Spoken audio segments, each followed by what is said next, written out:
Bonjour tout le monde, nouvel épisode du Nix Info podcast. Aujourd'hui, notre invité est l'ancien capitaine de l'Océanique de Rimouski, Ludovic Soucy. Ludovic, comment tu vas? Ça va bien, vous autres? Très bien, merci. Décris-nous un peu là, ton parcours au hockey mineur avant d'arriver dans la Ligue de hockey junior major du Québec. Comment ça a débuté tout ça?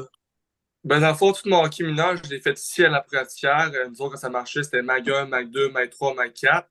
Après ça, j'ai joué pour les voisins du Kamouraska. Ça, c'est dans le double lettre à Tombe 2C. Après ça, au niveau Pee-Wee, je me suis aligné vers Rivière-du-Loup pour pouvoir jouer au niveau 2A. Donc, je suis allé à Rivière-du-Loup, justement. J'étais allé au Collège Notre-Dame faire mon école là. Puis, ça s'est poursuivi au niveau de Bantam. Puis, Midget 3. Après ça, ben, c'est ça, j'étais allé dans les Albatros. Puis après ça, ben, la suite, c'est que l'Océanique m'a repêché. Puis à 16 ans, j'avais fait le camp l'Océanique. J'avais été coupé à ma première, mon premier camp, j'ai été coupé. Puis Serge m'avait appelé une couple de fois avant Noël. Là, il voulait savoir comment ça allait. Puis j'avais fait à peu près 10 matchs environ, je pense, avant Noël. Puis à Noël, justement, il m'annonçait la bonne nouvelle que j'avais été prêt avec l'équipe. Puis jusqu'à 20 ans, ben, c'est ça. J'ai poursuivi mon parcours avec l'Océanique, là. Parfait. Puis tu parles justement là, de ton repêchage en 2017, si je ne me trompe pas. Comment tu as vécu ça, ton repêchage, ton premier sentiment quand tu as été appelé, repêché par l'équipe? Ah, c'est vraiment incroyable, là. Tu sais, juste le fait d'être là sur place à Saint-Jean. Puis, tu sais, je connaissais du monde, justement, les gars avec qui j'avais déjà joué, Midget 3 ou Midget Espoir. C'est des gars que je connaissais bien. Sinon, il y avait d'autres gars avec qui que je connaissais bien aussi, justement, contre qui j'avais joué. Donc, tout pouvoir se réunir là, c'était quelque chose de grandiose, là. Quand tu te présentes là, tu sais, c'est un petit rêve de petit cul. Donc, tu regardes l'Océanie, tu regardes les. Moi, c'était l'Océanie et les remparts beaucoup parce que la Bourgatière, je suis entre les deux, mais quand que j'étais jeune, c'était vraiment l'Océanie puis les remparts que je regardais beaucoup. Puis, à ce moment-là, avec ma famille, mes chums, c'était vraiment le fun. Puis, comme que je dis, c'est quelque chose de grandiose. Quand tu rentres dans l'aréna, puis c'est le repêchage, tu vois, c'est dans la cour des grands, comme que je peux dire, c'était vraiment le fun. Ouais. Puis Puis, entre nous autres, là, tu sais, tu disais que tu regardais l'Océanique, les remparts. Quelle équipe t'aimais le mieux? Ah, ben c'est ça, c'était l'Océanique. Il y a le petit Océanique, Ah, la structure, puis tout ça. Moi, c'est l'Océanique, mais j'avais eu plus la chance de voir jouer les remparts parce que les remparts étaient venus jouer ici à la Pouratière, au Saint-Bombardier, je crois, 2 fois. Puis c'était contre les Tigres de Victoriaville. Puis une fois contre ok. l'Océanique, je pense que j'avais vu plus souvent les remparts que l'Océanique. Mais mon année midget, justement, quand j'avais 15 ans, j'étais allé voir 2, 3 fois l'Océanique, par exemple, à Rimouski, puis j'avais vraiment aimé ça aussi. Donc, faire repêcher vers l'Océanique, je ne peux pas demander mieux, là.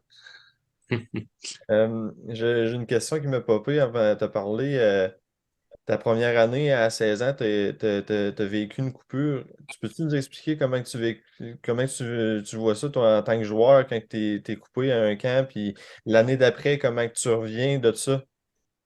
Ben, c'est sûr, j'avais trouvé ça difficile parce que veux pas, tu veux jouer tout de suite pour l'Océanique, tu sais, quand t'es repêché, tu sais, tu veux faire tes preuves, puis justement, tu veux jouer parce que c'est ton rêve de jeune, puis tout ça. Puis je m'attendais, tu sais, je voyais qui restait à couper. Fait que je pensais peut-être être bon à 16 ans de rentrer tout de suite. C'est sûr, c'était un petit peu une déception, mais quand je repensais à ça, puis j'ai parlé justement à c'était Serge, puis tout ça, puis tout le groupe d'entraîneurs, tu sais, ils me disaient c'est meilleur pour moi justement de retourner MJ 3, puis avoir un petit peu plus de temps de glace, puis tout ça. Puis mon début de saison à 15 ans, justement, à MJ 3, ça a super bien été. Au début, justement, je pense que j'étais les premiers pointeurs de la ligue, puis après ça avait diminué un petit peu. Puis entre ça, j'avais fait quelques matchs avec l'Océanique, puis ça avait super bien été avec l'Océanique.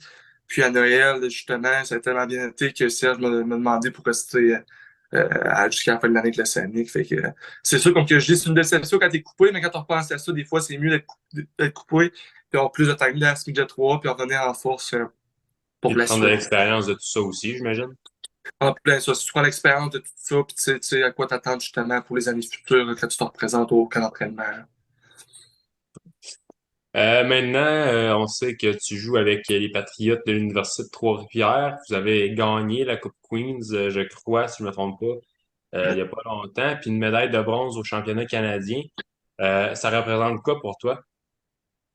C'est sûr, c'est quelque chose d'assez fun, d'assez, comment je peux dire ça. C'est que moi, j'avais jamais vraiment gagné quelque chose. Tu sais, le CN, on aurait pu gagner avec la première, Hmm. tout ça, la Coupe du Président, voire peut-être la Coupe Memorial, mais j'avais jamais.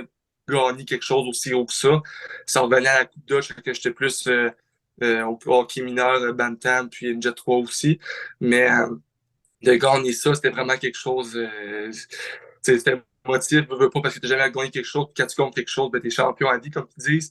Donc, Mm. j'ai gagné ça avec les gars, on avait un groupe extraordinaire, puis c'était vraiment le fun. Pour vrai, on capotait tout le monde. Puis c'est sûr qu'il y avait des vétérans qui avaient gagné l'année auparavant, juste avant. Mais pour nous autres, les recrues, là, c'était vraiment le fun de vivre cette expérience-là, puis de pouvoir gagner. Puis c'est certain qu'on aurait aimé ça gagner après ça au championnat canadien, mais UNB était très, très, très, très Ouais, fort. C'est ouais. contre eux qu'on a perdu, puis qu'après ça, on a remporté la médaille de bronze, ça, mais il était une coche en nous autres. On était très fort, mais UNB était une coche en nous autres. Ça patinait en tabarouette, ouais. Puis il y a une question qui m'a popé. Y a-tu la proportion, mettons, des joueurs de la Ligue de hockey junior major du Québec qui sont avec les Patriotes de Trois-Rivières? Parce qu'on sait qu'il y en a beaucoup. C'est quoi environ? C'est pas mal tous les joueurs ou c'est C'est juste... tous les joueurs ont joué junior major. On a juste un gars qui vient de la France, qui OK. évolue pour nous. Lui, il était supposé jouer dans une NCAA, puis avec la COVID, ça a fait. En tout cas, je sais pas trop ça a marché, mais il s'est fait couper une NCAA ou quelque chose de genre, puis il est venu jouer avec nous autres. Mais nous autres, c'est OK. 100%. Nous autres, notre équipe, c'est 100% des gars qui sortent du junior major, là. Ouais. Comment tu te décrirais comme joueur en dehors et sur la glace? Mais en dehors de la glace, j'étais un gars qui essaie justement que tout le monde.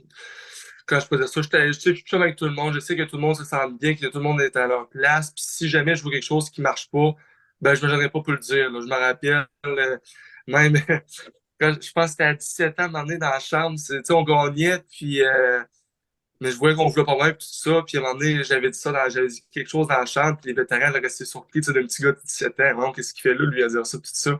Puis ça m'a toujours resté, tu sais, des fois, 16, 17 ans, tu sais, je parlais un peu moins, mais quand que je parlais, ça avait de l'importance, puis les gars m'écoutaient. Puis au fur et à mesure, quand je grandis, ben, je prenais l'expérience, puis j'étais encore plus, tu sais, j'étais moins gêné, puis tout ça. Puis quand que je parlais, je me faisais écouter. Puis justement, j'espère que je veux toujours que tous les gars soient à leur place, puis qu'ils soient bien. Puis ça m'a affaire avec les Patriotes, là. Je veux tout le temps que le monde se sente bien, puis que faut que tu aies une bonne chimie d'équipe. Si tu pas une bonne chimie d'équipe, ça va pas être pas tout, là.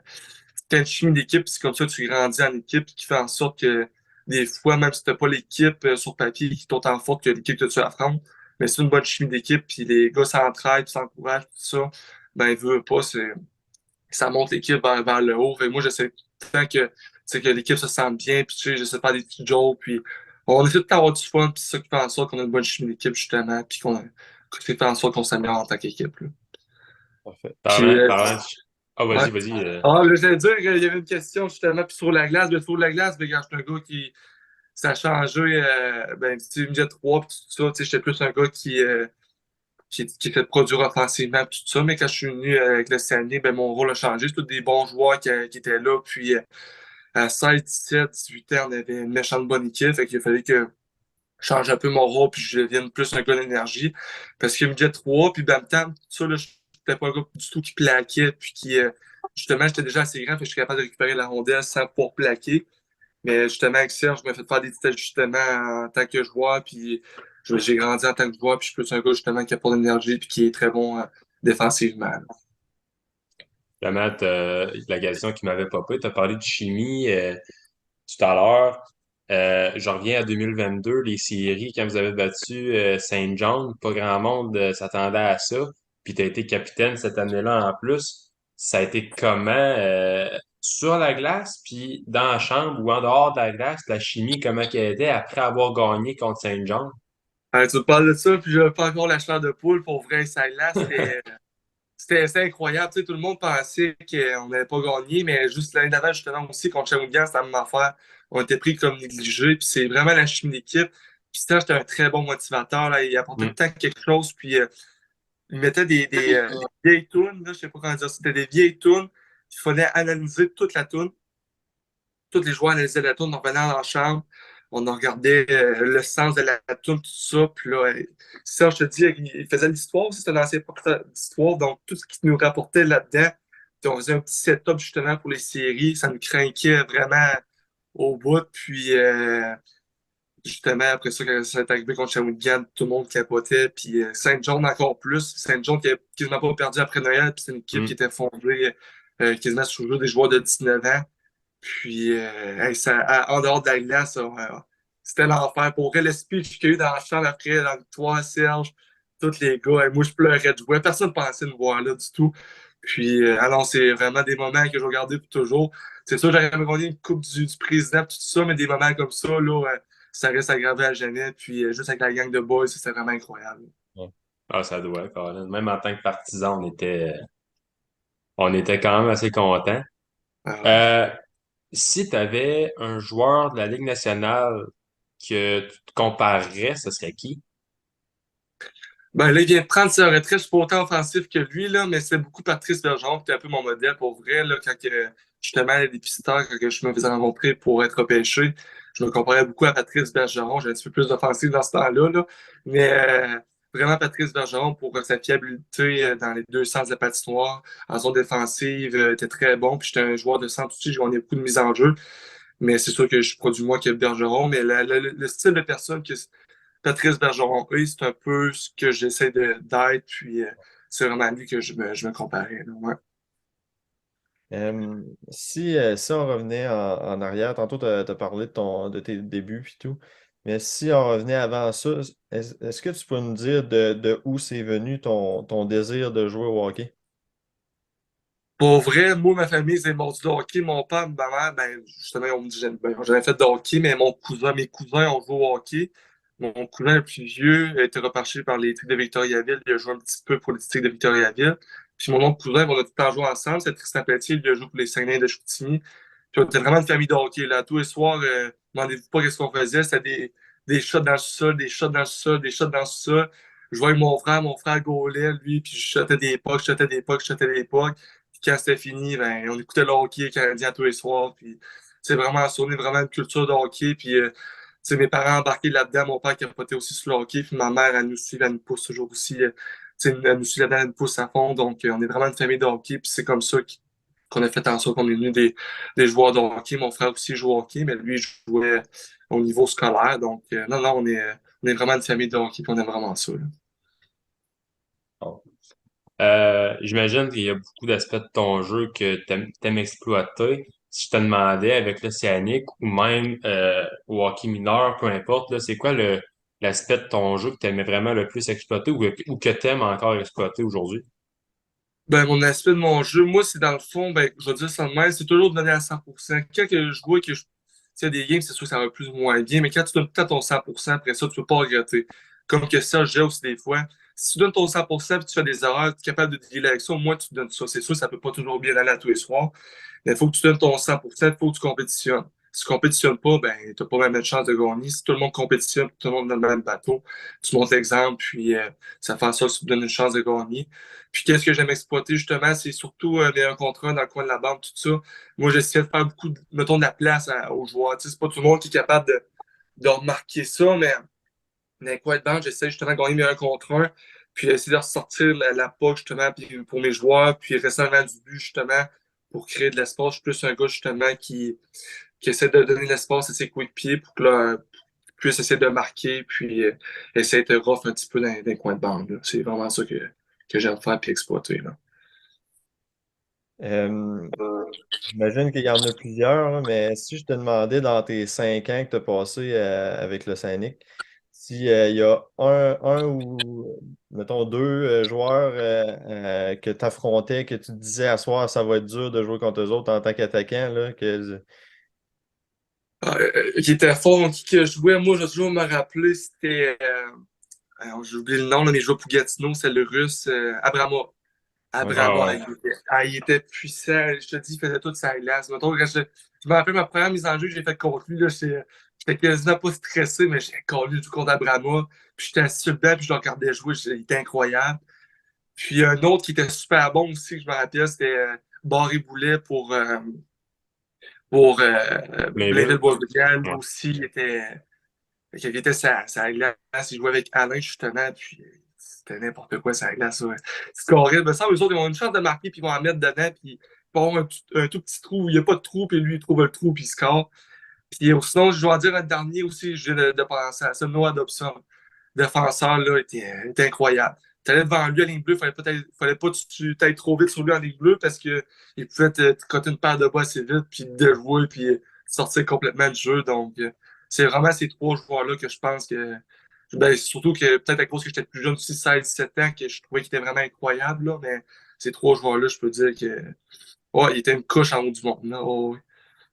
Des pratiques, mettons, à l'interne avec l'Océanique, des pratiques, c'est qui était le plus dur à affronter, mettons, dans les exercices un contre un, peu Oui. importe? Un attaquant et un défenseur. Un attaquant, ben, c'est Lafrenière. Lafrenière, Ah ouais. on connaissait tous. Là. T'avais une paire de mains, puis comme que je dis, c'est des joueurs de main qui font en sorte que c'est les beaux à jouer là. Tu penses que des fois que, mettons, tu joues un contre un comme Lafrenière, tu penses l'avoir pogné, finalement, il se retourne et il fait Mais un c'est pas, ouais. 3-60, une cuillère ou n'importe quoi, puis il va complètement te déjouer. Puis à la défensive, là, c'était Inis. Inis, ça, n'importe qui. Qu'est-ce qui était beau à voir? C'était de Lafrenière contre Inis d'un contre un, là. Ça donnait un beau pire chaud. Ah, des fois, ça, tu pensais avoir déjoué Inis, puis tu te rattrapais, puis il avait tellement un bon bâton, là, il te donnait un coup de bâton sur la puck, puis il était tellement vite sur ses patins, là. Puis il était raide, là. Je te dis, des fois, il fallait que tu sois même les pratiques, il fallait que tu sois réveillé parce qu'un petit coup d'épaule, puis tu peux te retourner sur ses fesses. Mais Inis et Lafrenière, là, c'était vraiment incroyable. Ouais. T'en as parlé peut-être un petit peu tout à l'heure. Parle-nous un peu de l'organisation de l'Océanique globalement, là, pas nécessairement les joueurs, mais tu sais, on peut parler aussi du staff, puis le personnel de soutien, puis tout ça. Puis comment tu as vécu ton expérience à Rimouski, toi qui viens de la région en plus. Fait que, conte-nous ça, parle-nous un peu de l'organisation, comment tu as vécu ton séjour là-bas. C'était numéro un. Tu peux pas demander mieux. Tu sais, quand t'arrives, là, je suis arrivé à 16 ans à Noël, là, surtout à Noël, c'est moins facile, peut-être des fois, de s'intégrer justement parce que t'es pas là au début de l'année. Mais tout ce qu'ils mettent en place, toutes les personnes d'organisation qui sont là, tu peux pas demander mieux. Que ça part, mettons, en bouffe avec Junior puis Mélanie. Après ça, ça va, c'est à on est tellement bien encadré par les coachs. Après ça, à l'école, là, on avait Julie, c'était sa coach aussi. Les bureaux administratifs, tout le monde se parlait. Propriétaire Alexandre Tanguy. Tout ça, pour ça, c'était une famille. Quand tu es là, tu sens vraiment partie d'une grande famille, tu t'es intégré. Il n'y a pas de. Il n'y a pas personne une au-dessus de l'autre. C'est vraiment tout le monde égal, puis tu manques absolument de rien.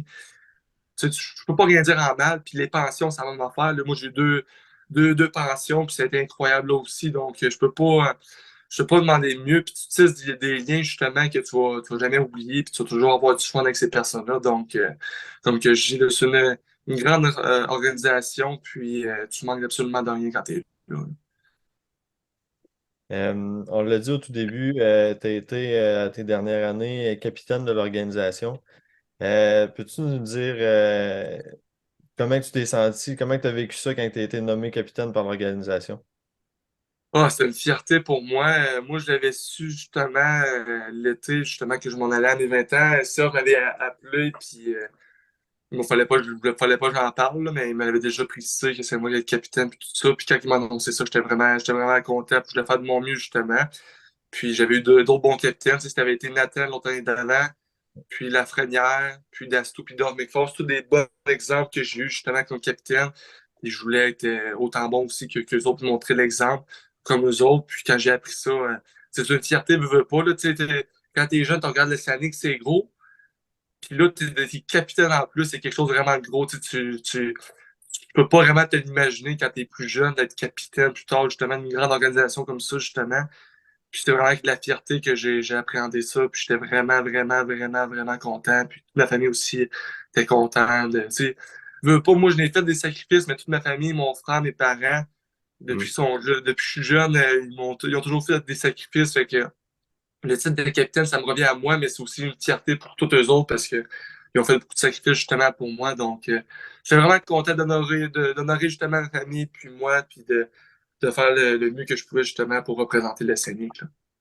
Puis est-ce que tu pensais aussi aux anciens capitaines? Là, il y en a eu pas mal, là, tu sais, des Jonathan Beaulieu qui ont été capitaines, à Alain Sirois qui ont leur chandail retiré. Est-ce que ça t'a effleuré l'esprit quand même de dire, tu sais, je suis ces gars-là comme capitaine?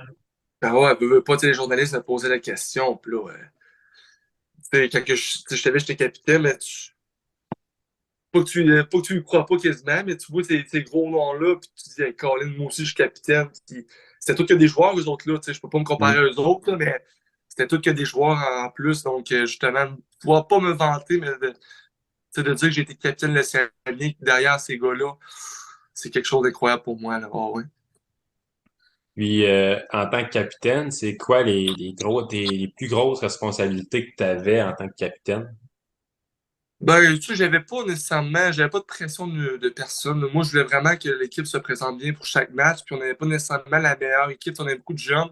Les jeunes compétitionnaient, ça c'était le fun. Tout le monde était sur la même longueur d'onde. Puis tout le monde compétitionnait. Mais c'est le fait d'être là, match après match, et c'est pas facile. Justement, les jeunes, justement, qui étaient arrivés à 16 ans, ben, ils n'avaient pas joué de l'autre année d'avant à cause de la COVID. Donc, c'est vraiment de montrer l'exemple, puis que tout le monde se sente bien dans le vestiaire. Puis je pense que le groupe de vétérans avait fait une très bonne job l'an passé, justement. Puis, justement, on avait causé une surprise contre Saint-John. Donc, je pense qu'on a quand même bien fait ça. Puis, c'est justement que la relève poursuive qu'est-ce qu'on a commencé. Puis, justement, j'aimerais ça dans les années à suivre. Justement, en 2024-2025, si la Coupe Memorial peut être là, pouvoir gagner une Coupe du Président puis la Coupe Memorial, tu sais, c'est sûr que c'est pas moi qui la gagnerais. Mais je sais que j'aurais fait partie un petit peu du début de ça. Puis, je serais vraiment content que ça se produise. Oui. T'as parlé que tantôt que tu sais, c'était important la chimie d'équipe, puis ça revient toujours là, que vous vous entendez tout bien. Mais si je te demandais, y a-tu un ou quelques coéquipiers avec qui que tu t'entendais vraiment le mieux dans la chambre ou en dehors pendant ton séjour à Rimouski? Ouais, ben c'est sûr. Ben moi, j'avais resté 16, 17, 18 ans. J'étais avec Nathan Ouellet, donc c'est sûr qu'on s'entendait très bien. Là, on vivait ensemble. Donc, les gars nous appelaient les jumeaux à cause qu'on se ressemblait. Puis, tu sais, on était beaucoup ensemble. Là. On s'est dit qu'il un peu là-dedans à cause de ça. Mais sinon, il y a tellement de gars, je pourrais te dire. Anthony Damo, c'est des gars qui restent encore, tu sais, qu'on se parle encore beaucoup. Puis, tous des gars qu'on se voit l'été, justement. On a fait le tournoi avec nous skier cet été. Puis, j'ai vu des gars, mettons, Jimmy Huntington, Charles-Edouard Dastou, Dove McFall aussi était là. C'est tous des gars avec qui que je continue à parler. Guy était là, Voyer était là. Puis plus récemment, ben là, il y a Dumoulin qui s'en vient jouer avec moi justement à Trois-Rivières, que je m'entendais super bien. Là, il y a Lucas Véro, Bellin avec qui que je restais en pension, Gaudio. En tout cas, là, j'en énumère beaucoup, là, mais en tout cas, je pourrais quasiment tous les énumérer. C'est vraiment tous des bons gars qui ont été là. Puis il n'y a pas ça, comme que je dis, il n'y a pas de tête enflée. Puis c'est ça qui fait en sorte que tu sais, tout le monde. Il n'y avait pas de il y avait pas de petit groupe dans la chambre. Il y avait un gros groupe, puis tout le monde se parlait. Puis toi, l'anglais ou français, tu sais, mon anglais, moi, était plus ou moins bon, mais tu sais, j'essaie de me faire comprendre là. Puis je me pratiquais avec Bowman, Parker Bowman, quand il était là. Il venait d'Ontario, puis il parlait un petit peu de français, puis il était très bon en anglais, puis il m'encourageait à parler anglais, puis ça m'a beaucoup amélioré. C'est Lafrenière, tout ça. Lafrenière aussi, qu'est-ce qui était le fun avec lui, c'était un joueur qui était, tu sais, c'est une vedette. On sait tout le monde c'est une vedette, mais il ne se Ouais. prenait pas pantoute pour une vedette. Puis tu vois un joueur de quatrième trio comme moi, on avait tout le monde avait du fun. Puis là, je voudrais peut-être mériter le monde avec qui j'ai joué pour vrai. C'était super. Là. Tu sais, l'an passé, Cormier, Brunet, là, je pourrais toutes les numéros, là, pour vrai. Puis, mettons, un jeune de 15 16 ans qui rentre dans la ligue puis qu'il ne sait pas trop où ce qui s'en va. À toi, en tant en plus un ancien capitaine, tu as joué 5 ans junior, qu'est-ce que tu dirais à un jeune de 15 à 16 ans là, qui rentre dans la ligue pour la première fois? Pour vrai que ça passe vite, qu'il est mieux quand je pourrais dire ça, d'apprécier le moment présent, parce Ouais. que des fois, tu n'apprécies pas le moment présent, puis tu vas pas t'affiler, puis tu t'apprécies pas assez ton temps. Puis là, quand t'arrives, puis t'es rendu à 20 ans, tu dis que ça passe vite, mais là, il te reste encore une dernière année, puis finalement, que ça passe, vrai ça, ouais, c'est fini. Puis c'est vraiment d'apprécier le moment. Puis c'est sûr, tu sais, quand t'es plus jeune, t'es stressé, puis tu veux tout bien faire, mais c'est vraiment de faire étape par étape, puis faire le mieux que tu peux, puis justement, t'es très bien encadré aussi avec le syndic. Ça fait en sorte que, c'est sûr, tu vas t'améliorer aussi en tant que joueur, puis en tant que personne. Mais c'est vraiment de monter les échelons étape par étape, puis de pas justement te sauter d'étape. Puis de vraiment, je vais leur dire, apprécier le moment présent parce que ça passe tellement vite. Puis tu sais, j'aimerais ça recommencer à 16 ans, moi, là. Ouais. C'est vraiment une belle expérience unique. Tu aimerais ça que ça continue toute ta vie. Tu sais, tu crées des liens d'amitié, puis t'as du fun avec tes chums, tout ça. Puis c'est juste incroyable. Je m'ennuie de ça un peu. Mais regarde, c'est vraiment d'apprécier le moment. Ouais. J'ai une question qui vient de me popper. J'avais posé la même question, je crois, à Nathan Wallet qu'on a eu pour le deuxième épisode. penses-tu que si tu avais été repêché ailleurs qu'à Rimouski, ton parcours aurait été le même, selon toi? Je veux pas rien changer à mon parcours. J'ai vraiment aimé mon parcours à l'Océanique. Je peux pas demander mieux. Si j'avais eu un parcours différent, ça dépend de quelle équipe j'ai tombé. C'est sûr, j'ai tombé avec, même Natec a tombé avec l'Océanique. C'est une équipe qui était très forte. Fait que peut-être mon temps de jeu jusqu'à 18 ans était contraint un peu. Mais, je peux pas, tu sais, je peux pas rien dire, là. J'ai vraiment apprécié mon temps à Rimouski, puis, je regrette rien de ce que j'ai fait là. Pour finir, si on parlait un peu du futur, c'est quoi tes plans pour toi pour le futur? Qu'est-ce qu'on peut te souhaiter pour la suite? Ben, c'est ça. Là, je vais continuer mon parcours universitaire à Trois-Rivières. J'aime vraiment ça. C'est un autre vibe, là. C'est pas tout à fait comme les Légion majeure du Québec, là. Ça ressemble, mais c'est pas tout à fait pareil. Qu'est-ce que je veux dire par là? C'est qu'il y a beaucoup moins de matchs. C'est quand même pas si pire aussi pour le corps parce que les Légion majeure, quand t'es blessé, ben, quand t'es blessé, quand t'as des petits bobos, c'est plus long à guérir parce que tu joues tout le temps, tu joues tout le temps. Moi, c'était le gars Perrault qui était là, puis il faisait un travail incroyable avec moi. Tous les jours, j'étais rendu là chez le physio, puis moi, c'était beaucoup mes épaules. J'avais tout le temps mal aux épaules, puis lui, il a fait de la job. Il a passé du temps sur moi, puis Trois-Rivières, t'as peut-être te reposer un petit peu plus, puis tu t'entraînes plus, justement, fait que tu prends un peu de masse musculaire, puis non, non, c'est un autre type de game, puis quand t'arrives, c'est tout le temps, il n'y a pas de game, mettons, jeu majeur, tu sais, tu joues 68 parties, puis il y a des games, des fois, l'équipe se présente un petit peu moins, justement, parce qu'il y a tellement de matchs, puis des fois, t'es brûlé, puis tout ça. Mais universitaire, c'est t'arrives, puis c'est tout le temps dans le fond. Là. Les gars mangent les bandes, là. Ils ont hâte de jouer, puis c'est pas le même style de jeu. T'as pas beaucoup de temps de réaction non plus. Puis je veux pas, les gars sont plus forts physiquement parce qu'ils sont plus âgés. Mais c'est vraiment le fun. Puis moi, mon parcours, ben là, je vais finir. Moi, je suis en éducation physique. Donc j'ai 4 ans à passer là. Puis il y a beaucoup de gars qui graduent justement de Trois-Rivières puis qui vont jouer en Europe dans la Ligue Magnus. Fait que si jamais j'ai l'opportunité, peut-être que je vais essayer ça. Mais sinon, mon but, c'est de revenir peut-être jouer dans la Ligue nord-américaine. Puis mon but, c'est justement d'être professeur d'éducation physique. Mais si je peux coacher aussi sur la glace, l'aspect de coaching, j'aimerais vraiment ça. Puis peut-être devenir un coach plus tard, ce serait quelque chose que j'aimerais vraiment, vraiment. Donc, j'ai hâte de voir comment ça va aller. Puis je vais prendre ça comme que ça va, là. Bon, ben, c'est déjà tout. Donc, vraiment, merci d'avoir accepté Oui, merci. d'avoir passé ce matin avec nous.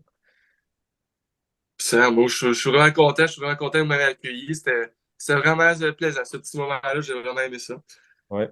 Bon, Cool. ben, merci encore. Puis, merci à vous à la maison d'avoir écouté le podcast. Puis, on se revoit pour un prochain podcast.